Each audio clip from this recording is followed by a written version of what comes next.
Could you give a brief intro about Yeah, yourself? my name is Josh Madakor. I've worked in IT since probably like 2007. I had a whole bunch of jobs, like a lot of job hopping, and then I went into cybersecurity and a lot of job hopping there, and then I did some software development. How did your partnership, the first one, come up with Course Careers? How did that happen? I just talked to Troy, the Course Career CEO, and I just told him what I was doing, and he was like, "Oh yeah, it fits. Do you want to work with us?" And I was like, "Sure." What is your take on some of like the outlandish get into cyber content out there? Is there a specific one that comes to mind? Only one of them to me is fully like just fool's gold, and it's unbelievable. Even if a couple people did it, it just should not be something that should be marketed. Take this with a grain of salt, and also take this as Josh said this. Don't be like, this is the truth. I'm just telling my opinion. I think a lot of people, the way they think about getting into IT or cybersecurity or whatever, it's a bit superficial. I feel I have a lot of ethics when it comes to like making content, like actually selling stuff and taking money from my viewers, right? It depends on like what they're making exactly and like what the price point is. Would you say that since you become like a content creator in these courses, you've made more money doing this than you did when you were working in corporate? It's substantially more. In 2024, probably close to like $1 million in 2023, last year, of gross revenue.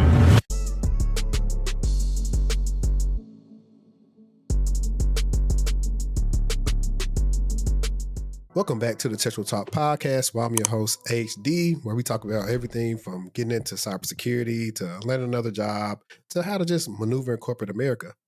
And today, my guest really doesn't need any introduction. A lot of you may know him, but for those that you don't know him, we have, the legendary Josh Madakor on the podcast with us today. And like we're recording this super late, but it's going to be a good treat for you guys.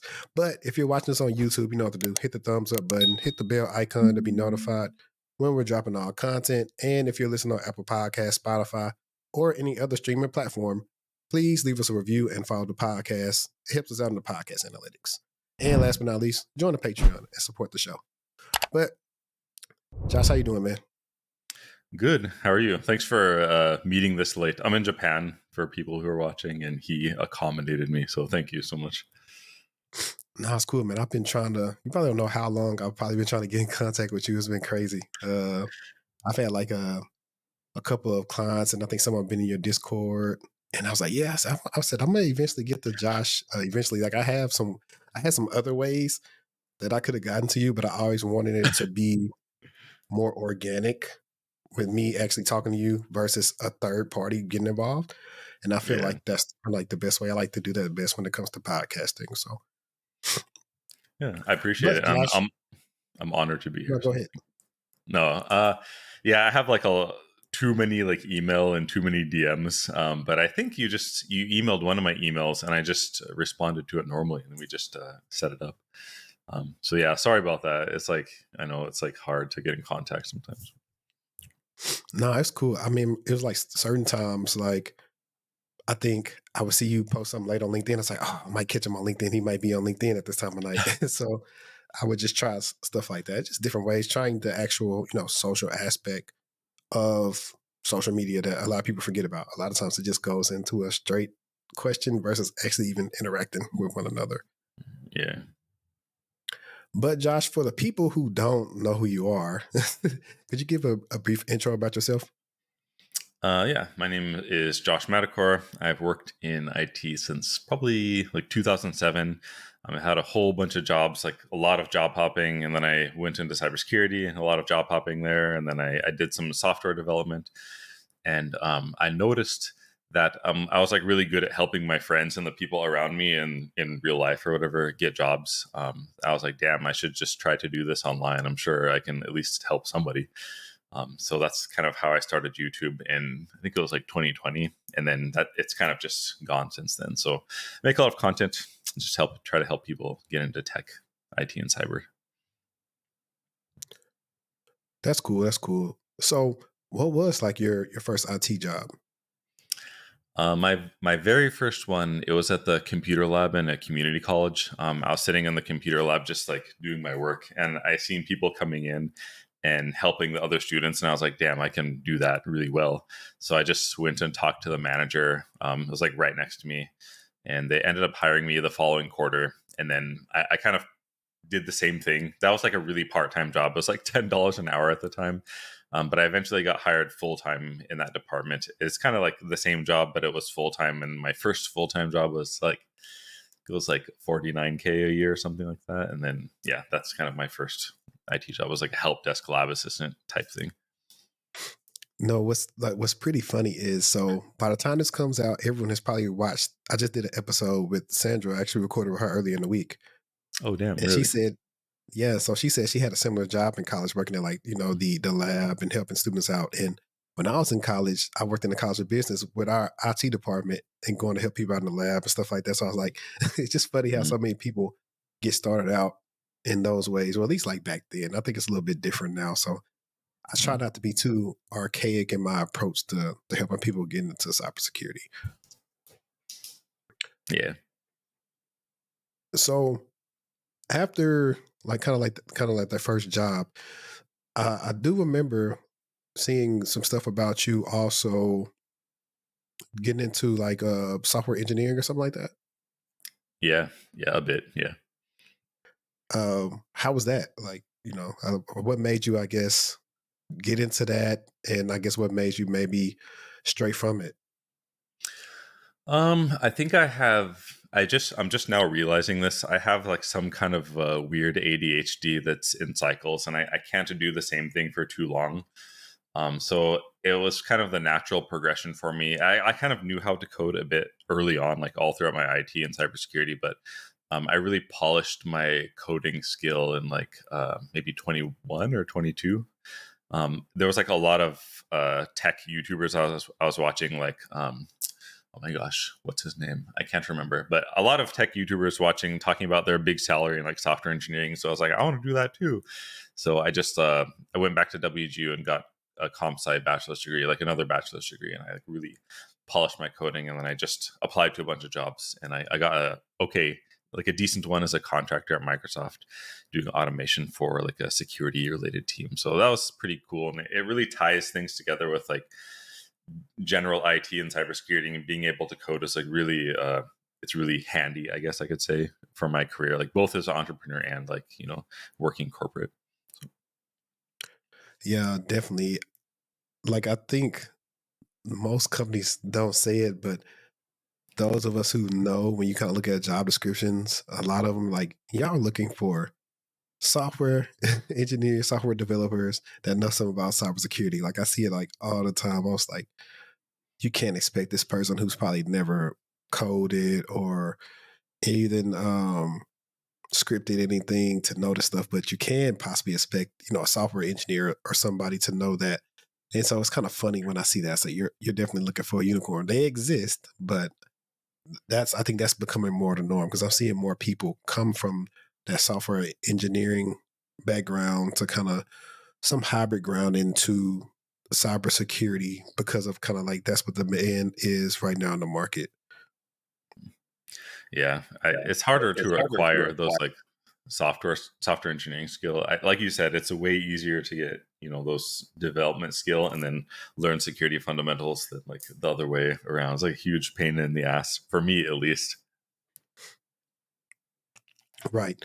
So what was so I know you said you were watching the YouTubers and you were like, well, I want to get a big salary like them.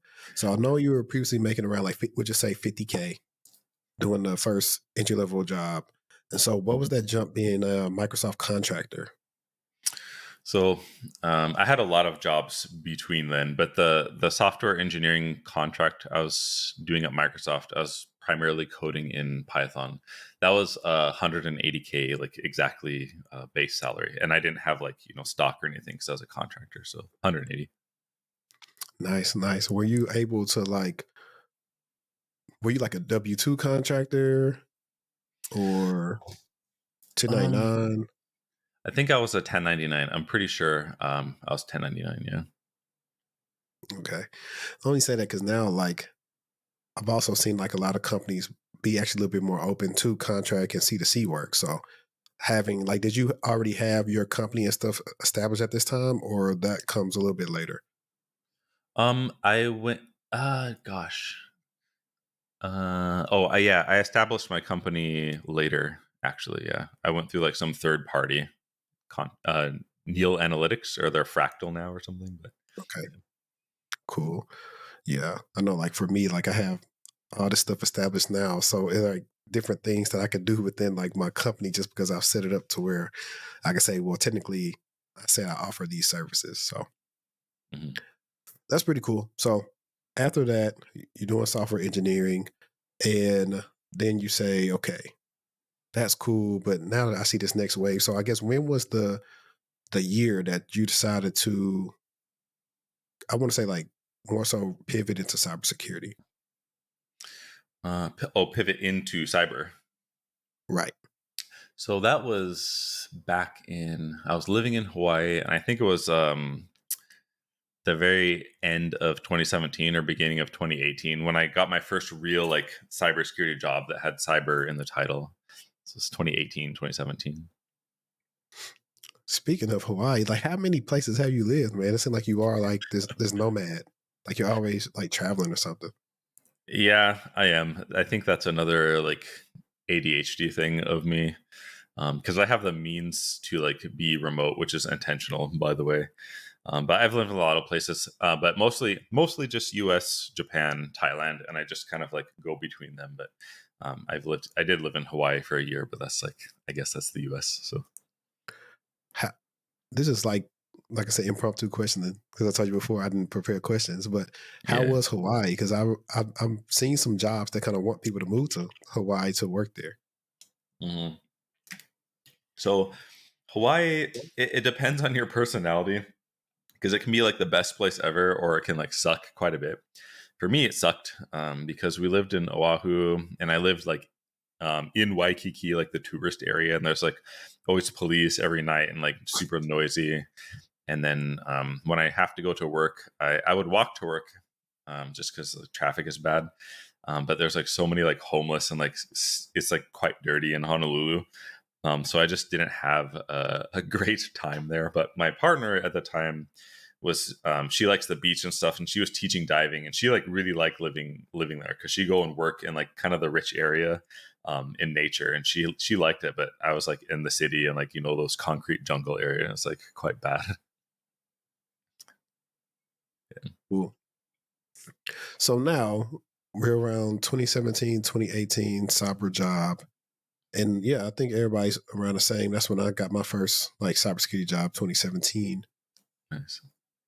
And I think that's kind of like where the time too, where I start seeing like a little bit more of a boom as I start like gradually going more and more, especially like I'm in the DFW area. So it's really kind of gotten bigger since 7 years ago, which is kind of crazy because everyone would always assume you have to move to the West Coast or East Coast, to work these jobs. But then you just realizing here, like there's a lot of opportunities here because all these companies are moving their headquarters and other things to Texas because some of those tax breaks. What's a DFW? Is that what you said? Yeah, Dallas Fort Worth. Oh, okay, okay, gotcha, Yeah, gotcha. Dallas Fort Worth. Cool. But so now I'm gonna see how I'm gonna tie this question into it. So we know you're in cyber, and I Mm. know that you already know you have a knack for helping people.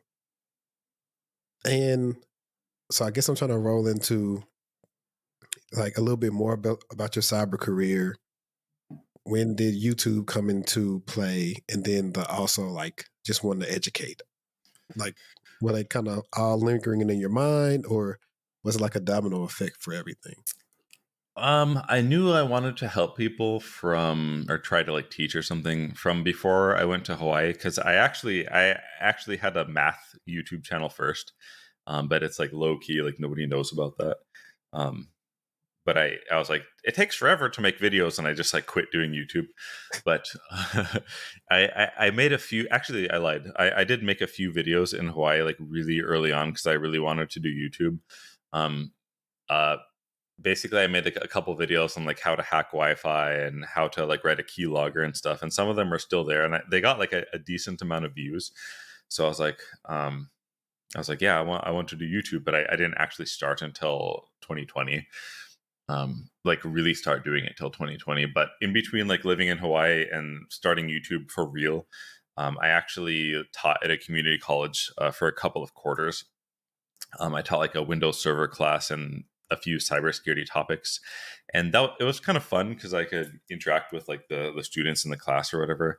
But the thing that like sucked about that is if you're like an instructor, you can't really control your curriculum a lot of the time. So they're like, teach this book and like teach this stuff. I'm like, this is like useless. I don't want to spend time like teaching this. So the students liked me and like we had a good relationship, but I didn't like to deal with the forced curriculum, and then I wanted more scale than like 30 people at a time. So I took a lot of the lessons that I made in that class and I just put them on YouTube as like tutorials or whatever, and they got some views. And then I was like, yeah, I should just like do YouTube and stop teaching and like stop doing this other stuff. So I just stopped teaching, and then I started just kind of going hard on YouTube at that time. Did that answer your question? I might have got off track a bit. No, you did. You Okay. did for the most part about like starting YouTube. I think I wanted to know, I guess, like, because we're going to get there, because you definitely just touched on something that I'm always critical about when it comes to college curriculums, when it comes to especially kids going to school trying to get skills for the workforce. Mm. But I guess I was trying to ask more about maybe like different roles that you held in like cybersecurity, I guess. Gotcha. So I can just like talk about each one of my jobs. There's not that many, but um, the one in Hawaii was like it was just like information security analyst, but I was like one of the first analysts to like start standing up the SOC where I was working. That's like Security Operations Center for people if you don't know. So that was like I was doing like some incident response, and I set up some security tools like the web proxy where we could block certain sites and stuff like this. And I helped set up the DLP system that's like data loss prevention, where it would like if somebody sent out like 500 social security numbers through email or something, it would flag it and be like, don't do this or whatever, because like data loss prevention, right? That kind of thing. And then I also like stood up the SIM, which was logarithm.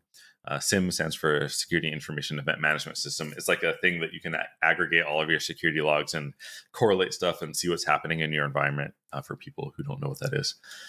So that was really fun because I could define use cases and make alerts for the SIM and get like a lot of exposure.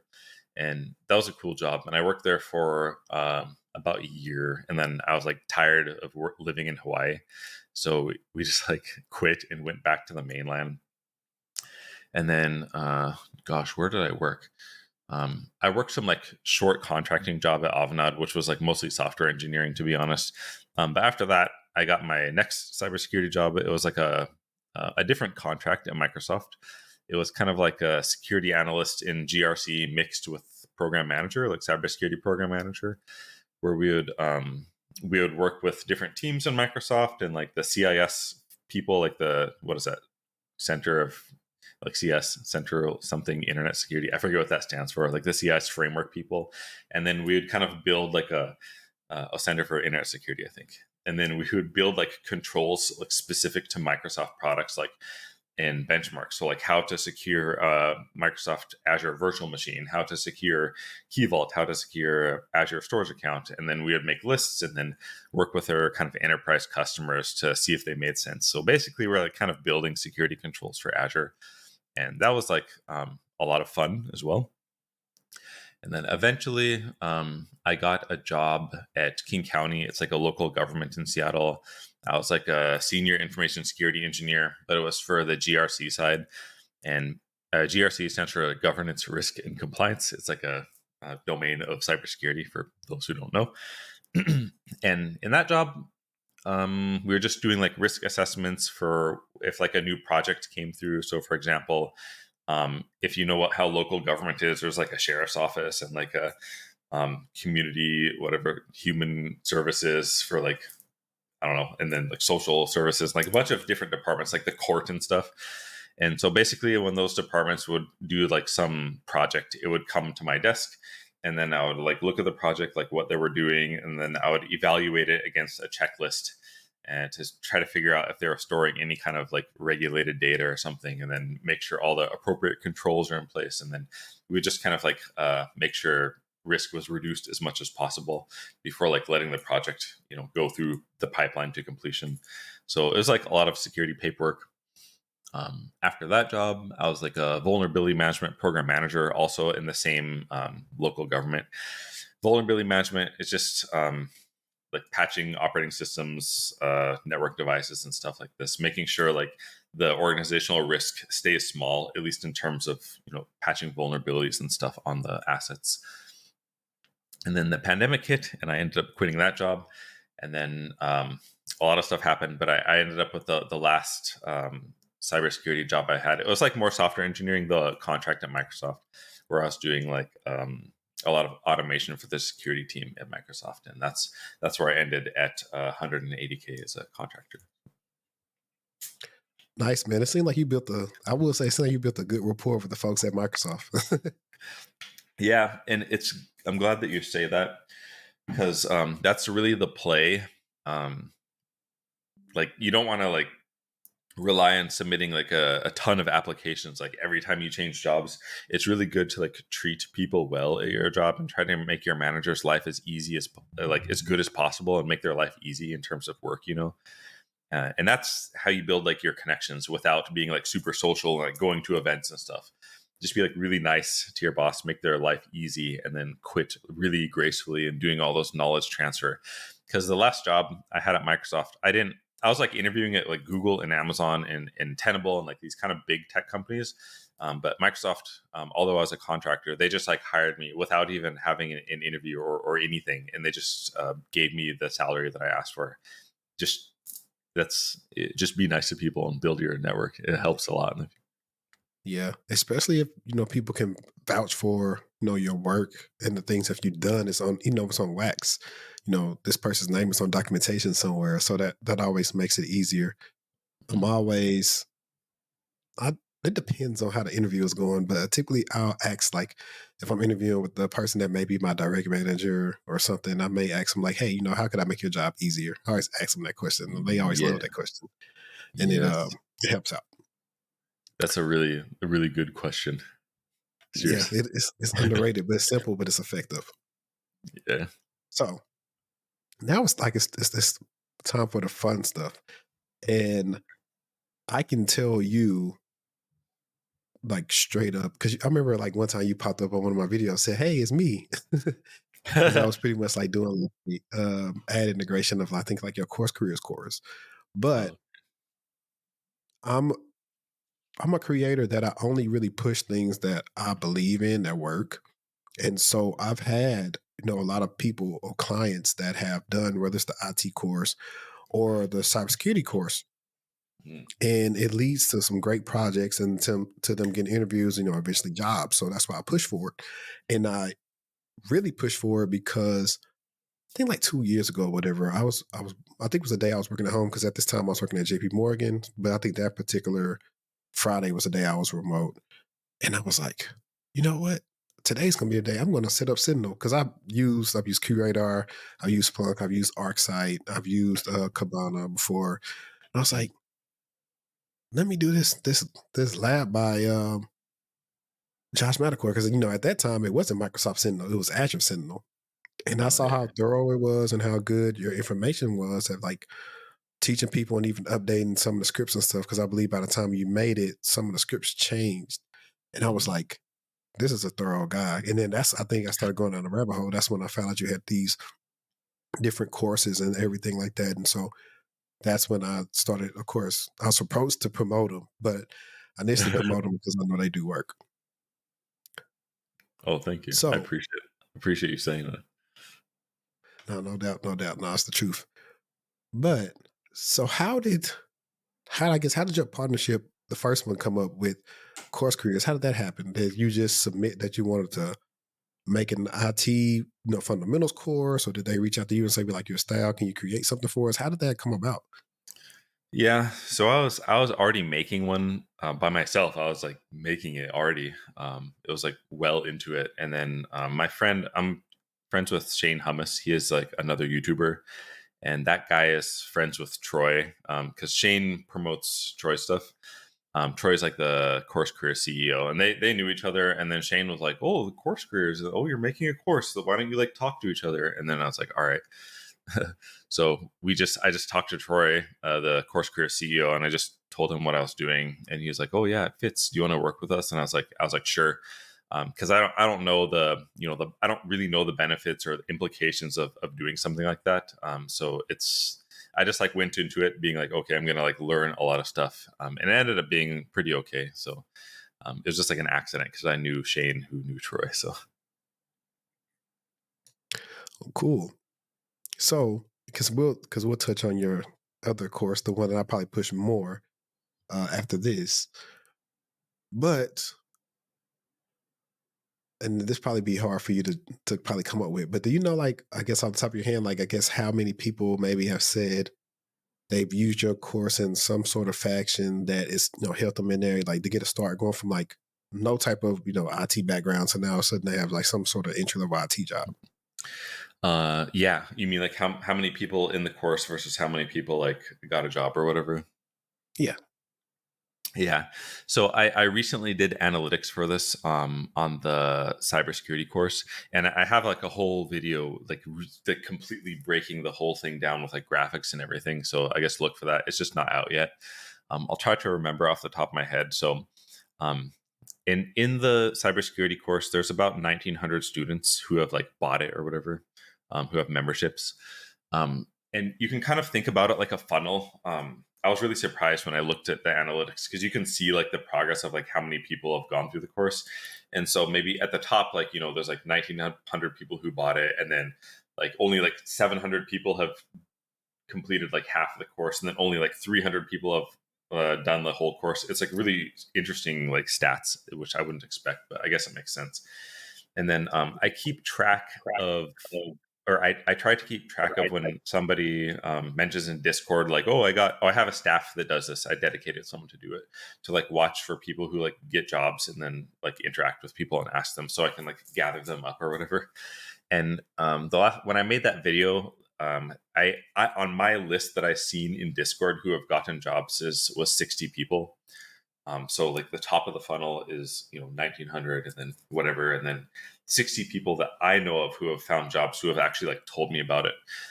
There's probably like at least more than zero other people who have gotten jobs, and I just don't know anything about it. But I know 60 for sure. But it's kind of weird because if you think about it, you imagine like when somebody buys a course like that, you just imagine like, okay, they're just going to go through it and then try to job hunt in the end and like get a job. That's kind of like the obvious path, but that's like not what happens. Like a lot of people buy it and they just like sit on it. Like hundreds of people haven't even started it after buying it. So it's like it's really weird, and a lot of people have finished it but they're like not actually looking for jobs yet because they're like studying something else. So it's hard to like convey the efficacy of the course, if that makes sense. But I do my best to like tell people like and be transparent. But yeah, did that kind of answer your question? Yeah. Well, that's about the cybersecurity one. So I would say, is that more or less the same numbers for the IT one too? Probably, but I don't know. I keep track of those, but I haven't made a video about it, and I haven't analyzed the analytics for it yet. But I do have somebody watching both discords and like keeping track of when people say like, oh, I got a job. I know there's like a decent amount in the IT course because the IT course has more people, and it's in my opinion, it's like easier to get into entry level IT than cybersecurity. So you can probably imagine it's like the same ratio or better than the cybersecurity course, just because there's like more people and it's easier to break into the field. But did I say already IT course has, I think, about like 3,500 people, I think. Oh wow. So Um, it's almost like almost triple. mhm. Yeah. The IT course has like payment plan. It's been out for like longer. Yeah. But yeah. Exactly. That's the one I direct people to if they don't have like any experience. I was like, I tell them, I was like, yes, can I help you get into cybersecurity with no background? Yeah.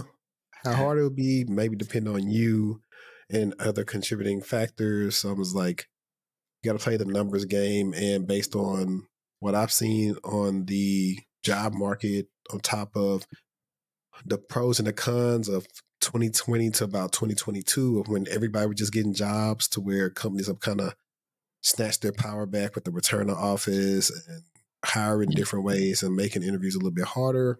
I was like, it's kind of different now. Yeah, For sure, like tech has those cycles that follow the economic uncertainty, unlike being a nurse or something. It's like, Right.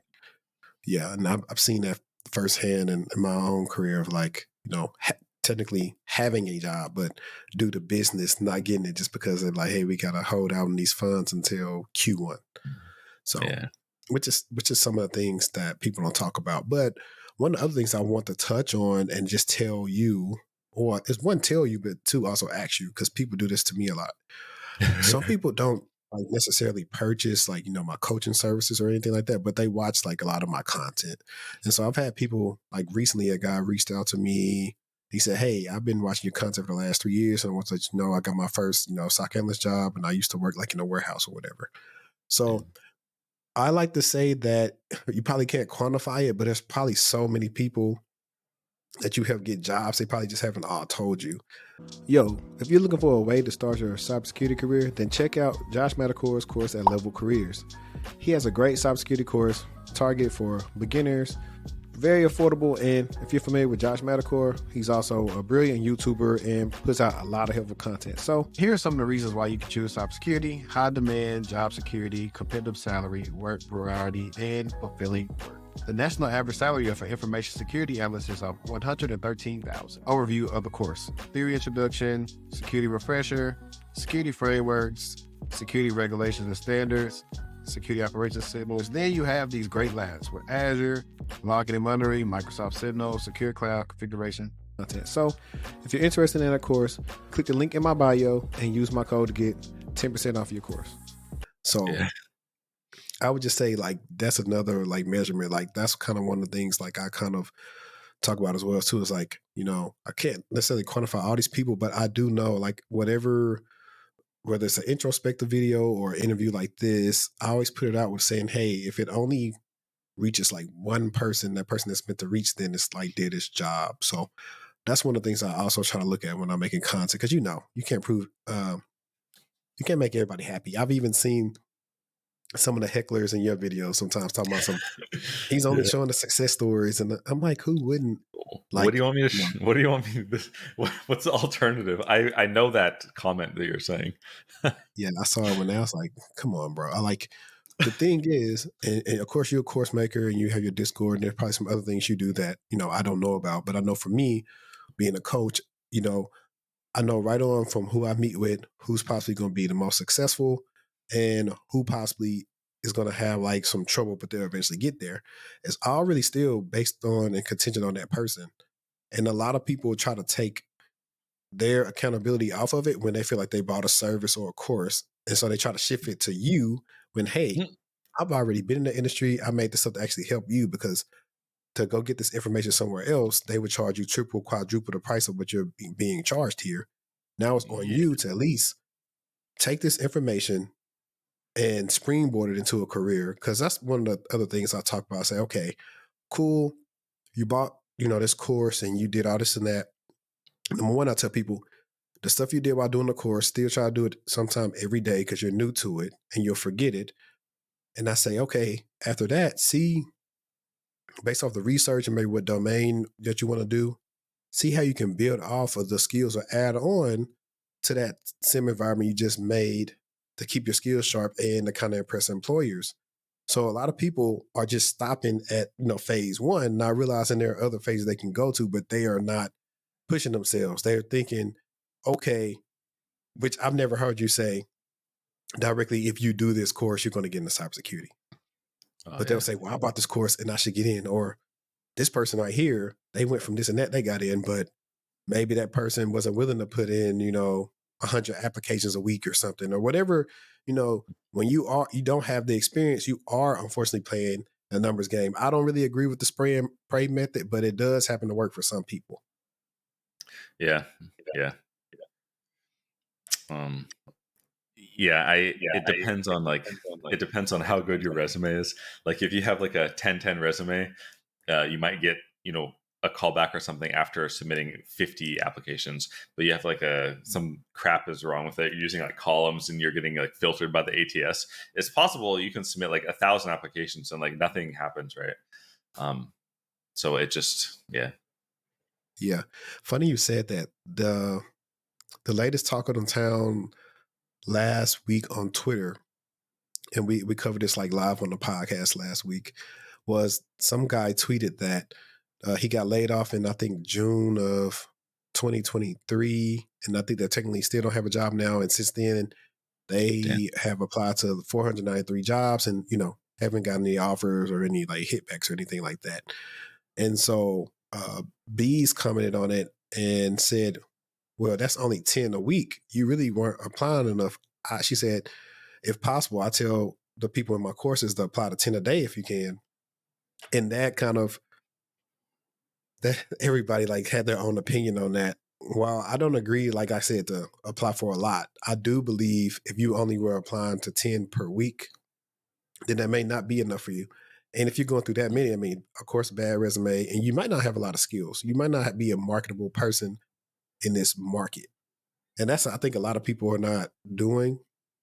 One of the things I talk about, I think I talked about this in my LinkedIn learning course, but also the clients or anybody else is like being self-aware with where you are, where your skill set stands, because it'll also help you in an interview to not beef up your resume like you're some staff level security engineer, and then you get into the interview and then they start asking you staff level questions and you Yeah. really are like a notch below senior level. I've seen that happen too. Josh, in your experience, what do you think are some of the I think it's twofold, right? What do you think are some of the issues with, I guess, like the cybersecurity industry as a whole right now? And that can come from the companies looking for talent and Mm. also the people that are trying to get in. Yeah. So one big problem is, people are always like, there's a lot of cybersecurity jobs and there's a talent gap. But the a lot of companies don't want to hire somebody with like, quote unquote, no experience, because a lot of the time the company doesn't actually like, they can't train them because they don't know, they don't really know how to do it.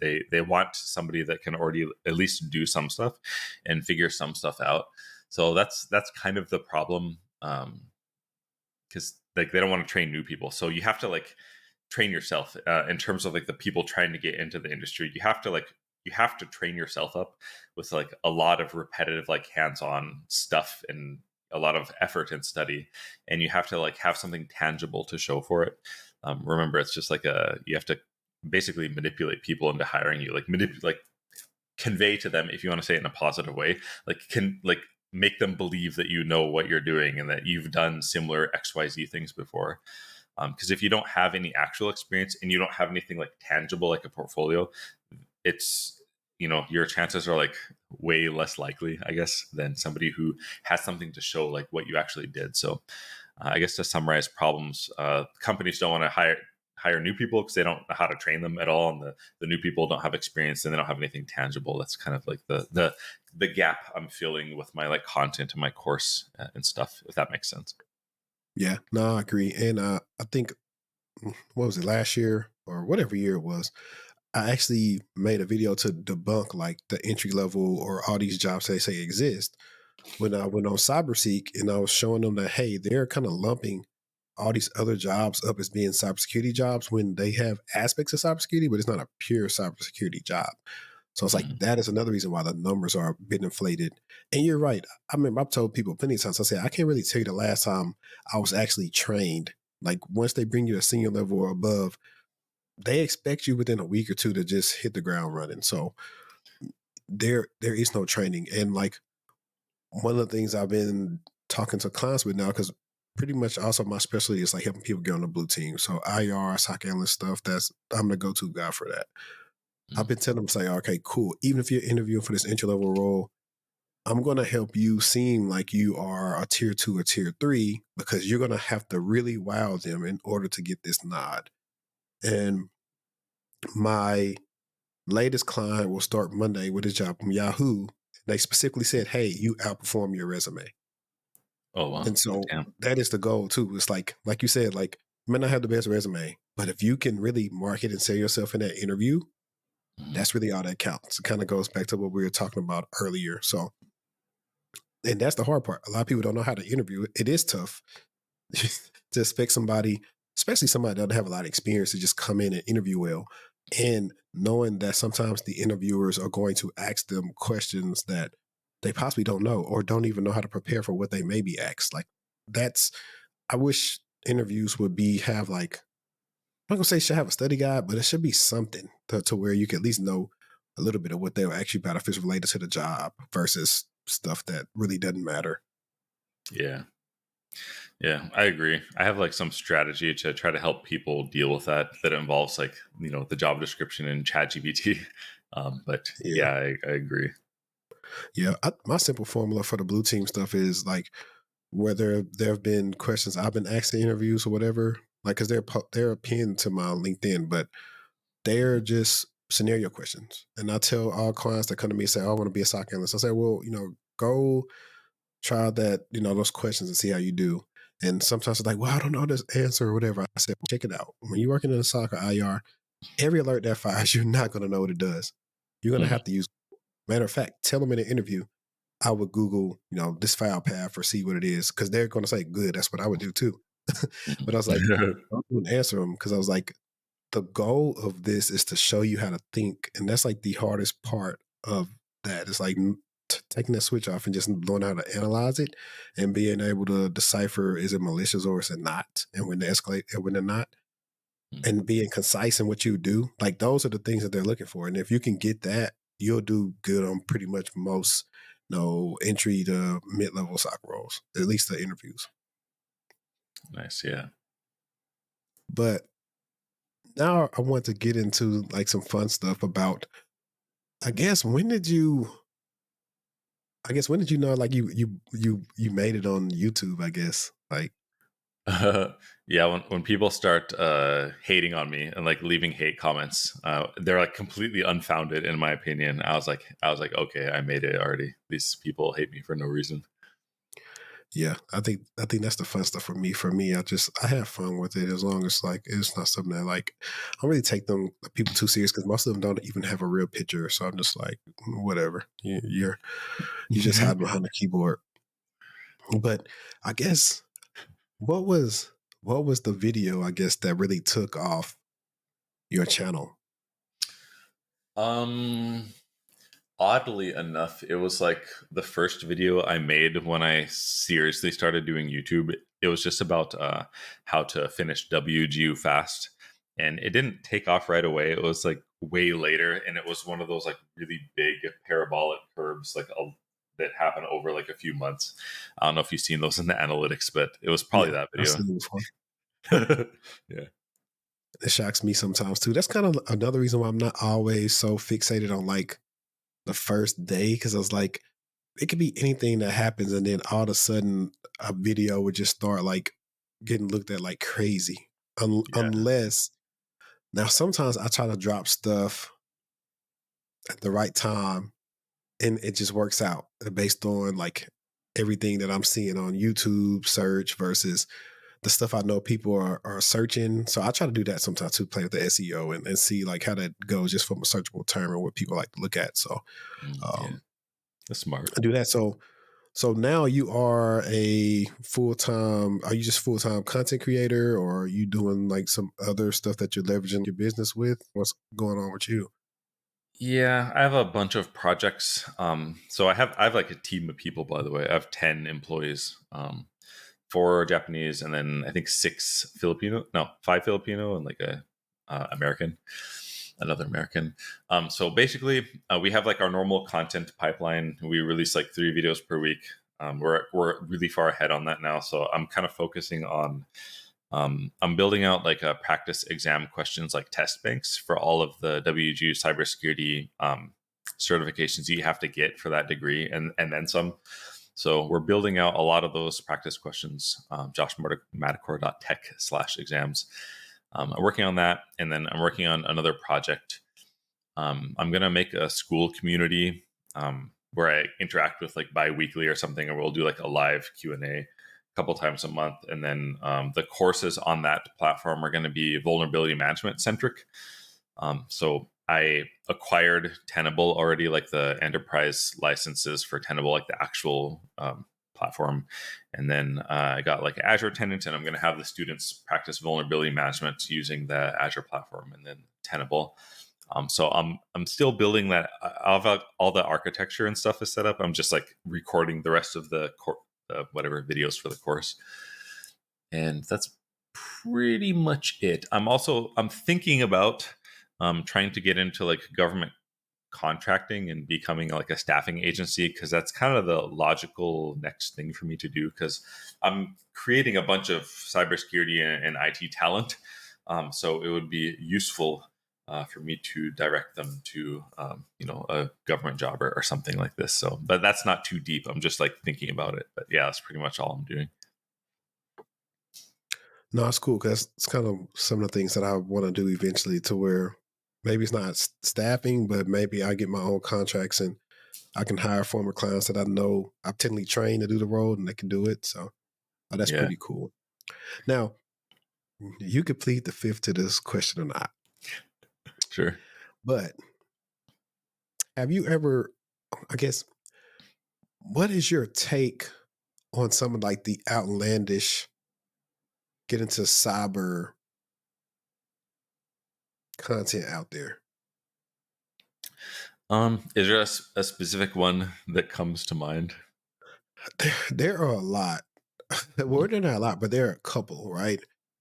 And I think if you want to be honest, only one of them to me is fully like just fool's gold, and it's unbelievable. Even if a couple people did it, it just should not be something that should be marketed.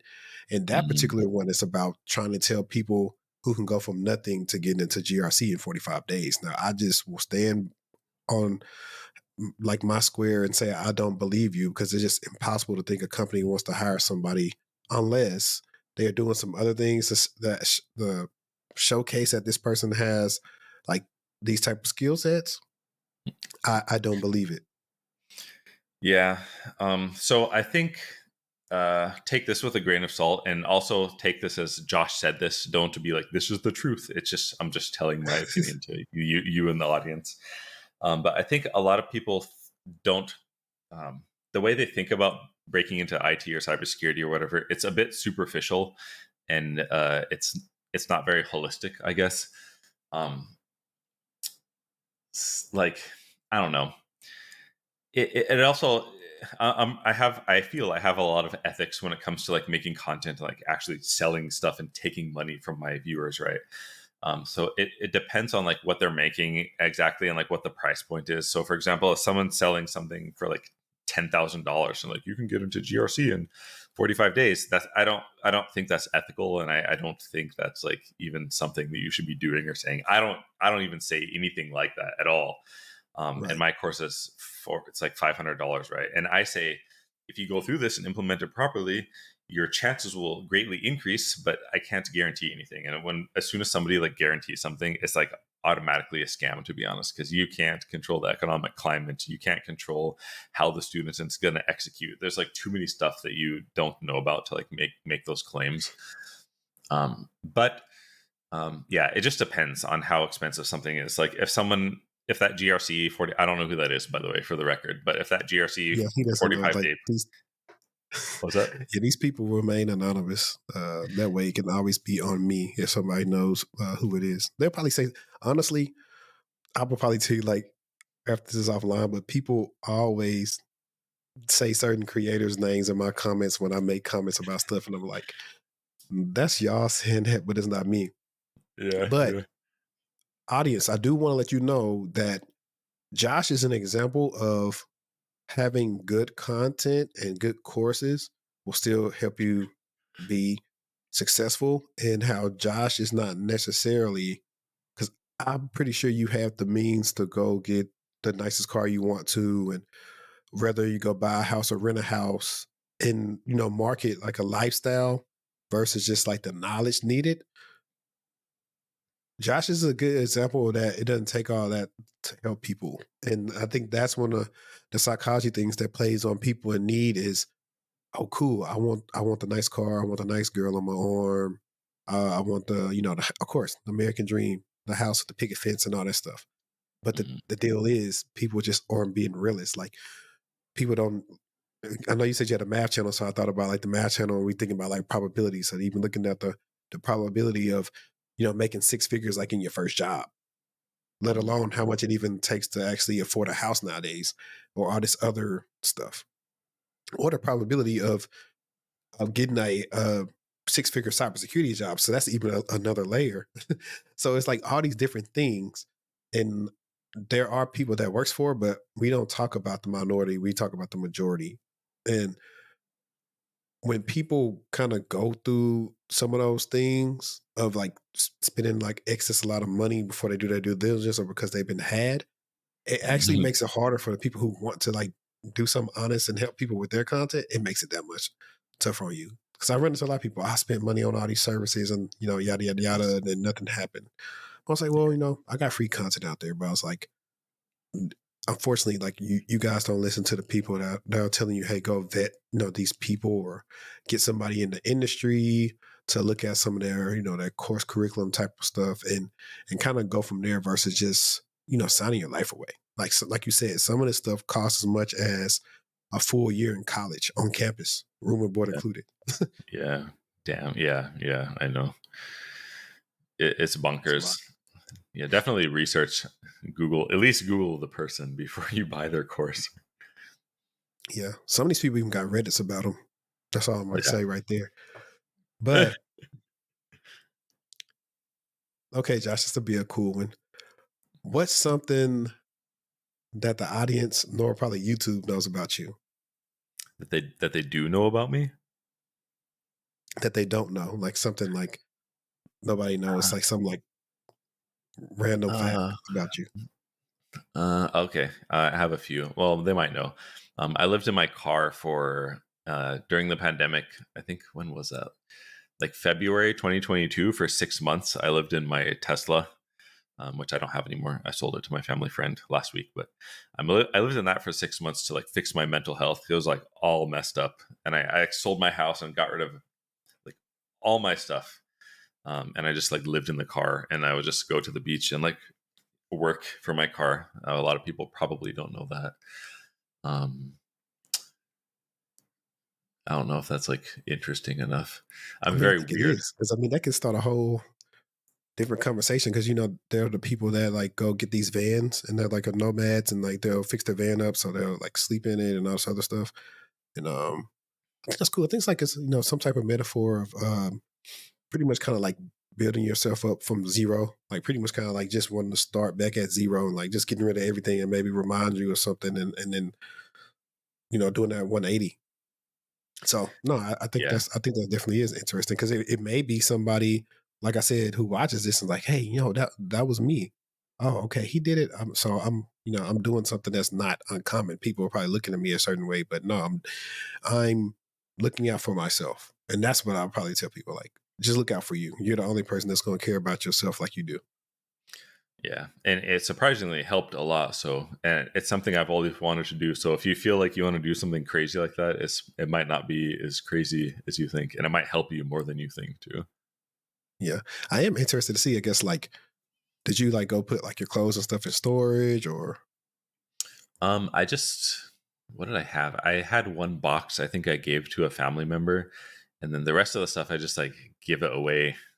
I didn't have anything. I just had like clothes in a car and like those the box at my mom's house Yeah, or something. I can't remember. because I know some people. It's kind of tricky. It depends on the place, but some people they will move into like a storage unit, Oh, I seen but this. Yeah, yeah, you're not supposed to, especially if they catch you. But it's just like it could work if no one like ever notices like you're in there. Like I don't know how. I don't know. That's interesting. That actually makes me want to do a deep dive on like people living in storage units and like how common it is and how do they get caught? Like what are they doing wrong? Because if I ever did it, it would be I would not like it would have to be like a 24/7 place that's like having my unit that's indoor with AC. And I probably would only come in there late at night and Mm, then like go to the gym to shower and work out, shower, and then if I was working, go work, and I would just stay out all day. Like that's how I would do it, so nobody would like catch on to like whatever I'm doing. Because I've yeah, always said that too. I was like, if I ever hit rock bottom, I'm gonna always have me a membership to a 24/7 gym. because I have. hey, Yeah, it's good. That's what I yeah, because use. you can go in there and work out, fall asleep in there, go shower, and get on about your way. Yeah, it's good. Now, this last question will be it's an interesting one because I always find out something I probably should have asked, but Mhm. and I think I just thought of another question to ask you, but I'm actually this anyway. What's one question that I didn't ask you that you wished I would have asked you? That I wish. Nothing comes to mind. I guess. Maybe why do I? Oh God, I don't know. What's my favorite place to live? I guess or to visit. Yeah. What is it though? Uh, Probably. Oh, because I move so much. It's probably. I don't know. It's probably Probably Thailand. Japan or Thailand. One of those two for different reasons. Thailand is just like really cheap, and I feel like okay. I feel like when I go to Thailand, I feel like I'm on vacation, and when I'm in Japan, I feel like it's like work mode basically. But yeah, different reasons. A lot of different tasty foods, and I have like those ADHD, so I can't like stay in one place. So how good is your Japanese? It's okay. I can speak casual, everyday stuff. Do you want me to say something? Yeah. What should I say? I don't know. Like I know the other day, this is gonna be like very random, but one Mm. of my favorite childhood movies as a kid growing up was Three Ninjas Kickback, and that's when they went to Japan, and so they had to learn a couple of like words to say like thank you or like other stuff. So Okay. um, yeah, like saying like thank you or telling somebody like how good this is or something like simple stuff, like not nothing crazy. Okay. Thank you is just like, oh, arigato gozaimasu. And then this is tasty. I can say, meccho oishii kore. That's like a native sounding way to say it. Or if you're reading Japanese from a textbook, it will be like, oh, kore wa totemo oishii desu. Or something like that. So you've adapted that because so the way that you're saying that are the reasons that I like watching my anime mostly subbed because I feel like the actors invoked more emotion when they're doing it sub because of course it's like their native tongue, but it sounds better. Uh, yeah. So Yeah. I that was think cool so. to see. I agree. No, thanks. But I guess this is the last question. I guess because people probably want to know this, like you actually don't have to share this, but I'm only asking this because of the episode I did with Sandra, she's like, I'm surprised you didn't actually like about like more salary stuff. But my Mhm. question is, I guess, going to be more around like if you made like that good amount of money with the contracts and stuff like that, would you say that since you become like a content creator in these courses, you've made more money doing this than you did when you were working in corporate? Yeah, it's substantially more. I'll answer this. Be transparent in all of these things. It's okay. So it's a huge difference working, a job like a normal job, and then running a business. Because what my viewers see is like, oh, he's a YouTuber. He's like making YouTuber, and Josh is selling his course. But there's like 10 people working on the stuff that I put out. I have like 4 long form editors, 2 short form editors. I have like a security support engineering person who like monitors the discords and does those Azure technical stuff. I have like a lot. I have like a staff of people, which costs about like um, it's around like $25,000 a month of like Wow. salary, right? Um, and I'm like, in my opinion, I'm ethical in like the way that I pay people. I try to be or whatever. So I could get That's close to less half a labor. million in salary for the year. Yeah, that's what I'm saying. Yeah, it's substantial. And I have like a lot of expense and stuff. So I made so in 20. Let me think. In 2024, probably close to like $1 million in 2023. Sorry, last year of gross revenue, right? But you notice like it costs like $250,000 to pay the staff, right? And then I have like a lot of other expense, and then tax was like a Yeah. bonkers. I think I paid like how much did I pay? Like 80 or 90K or something in taxes. So you can I guess figure out if you want like all Yeah. that, but it's substantially more, but it's kind of difficult because I have like 10,000 like things to juggle or whatever. And it's just like it's a lot different than just like going to work and like I got a check for I have a big sack of money on my back. I'm rich. Yeah. It's not like that at all. Because I don't do anything but work, and I try to be like have a really good relationship with my staff too, and I really try to like give quality stuff to like the audience and people who consume my content. So it's I don't know. Whatever you're imagining, it's probably not that. It's hard Yeah. for me to like convey how difficult what I'm doing is. But I'm getting like a decent chunk of money, so I try to use that to give like higher quality content for people and like higher quality courses, and then hire people to like pay attention to certain things like email and like Discord, so when something bad happens, that person can like tell me and I can address it, because I can't do all those things at once. um, and I I try to like build new product stuff and stuff. So like the new platform that uses Tenable, all of that's like it's not cheap to like Yeah. license enterprise Tenable, and like you have the students use my own tenant in Azure. Like I don't know how that's going to go, but I'm gonna use some of the money that I'm getting from like the courses and like AdSense and all that, and then try to like build nice platforms for people to use and just keep trying to make it like better and better. So people have this misconception like courses, I'm like a millionaire, but it's like for me it's like not really like that, because like I don't have a car, I don't have like Jack, this is my jewelry that I have is like this Yeah. stuff. I don't My lifestyle, the only thing that's like different is I just live in like random places like all the time. But yeah, so almost $1 million net, or sorry, gross revenue last year. Maybe Yeah. like more than that this year, but it's like Yeah. I'm a pretty sure your accountant is going to start telling you, hey, we need you to buy some properties and start doing some stuff with this money pretty soon, if you're not I'm already doing it. yeah, I tried. Yeah, it's interesting. Oh my god, we could talk about this for like a long time, because investing is like I can invest back in my business, and that might make more return than properties, but that's it's also a pain in the ass because I have to like work. So yeah, it's something we could Yeah. talk It's about for definitely like a lot of money. a long time. Yeah. I want to ask you this last one, and then I'm going to let you go because, like I said, let me say I am a podcaster, so I can talk. But Sure.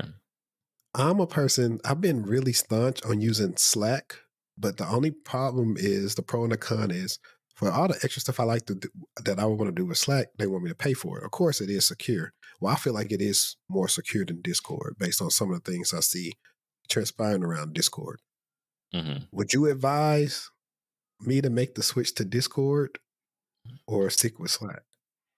I use Slack for my company. Me and my coworkers, employees chat and do Hmm. work on Slack and coordinate stuff. And then I use Discord for both of the courses. I don't really like Discord, to be honest. I'm not prepared to give an answer for that because I don't know Yeah. why. I think I just got PTSD from using it too much. Um, but are you talking about for like your clients and like a tiny group of people? Right. Yeah. Because I just like for whatever reason, it's just like I use Discord sometimes for like different people courses I've maybe like been a part of to go find an answer or something. But it's Hmm. just something about it that I really don't like, and I Yeah. always feel like everything is just copying off of Slack anyway. Because I've been using Slack since like 2016. So Yeah, I like Slack better. I'm kind of biased when it comes to Slack. Yeah, I don't use all those like crazy stuff with Slack, but we use like the basic features of it, and I prefer it to Discord because it tends to like make more intuitive sense for me, and also just like tired of looking at Discord. Yeah, I agree. I agree. Well, Josh, man, it's been a blast having you on, man. You're welcome to come on the platform anytime. Well, thank you. You got any last words you want to leave the audience with? Um, I guess for those trying to get into IT or cybersecurity, like the more you do, this is going to sound weird, but like the more you do, the more you can do in the future. So just like do something, consume our free content, listen to his YouTube, his channel, subscribe, and just do your best. The more you do, the more you can do in the future, and like your future self is gonna thank your past self. I always like thank past Josh for my hard decisions I made in the past. So yeah, just like good luck, and just do your best. All right. And you guys, make sure you go check out his content. I'm telling you, you really be blessed by it. But as I always say, let's stay textual. And until next time, we out. Peace.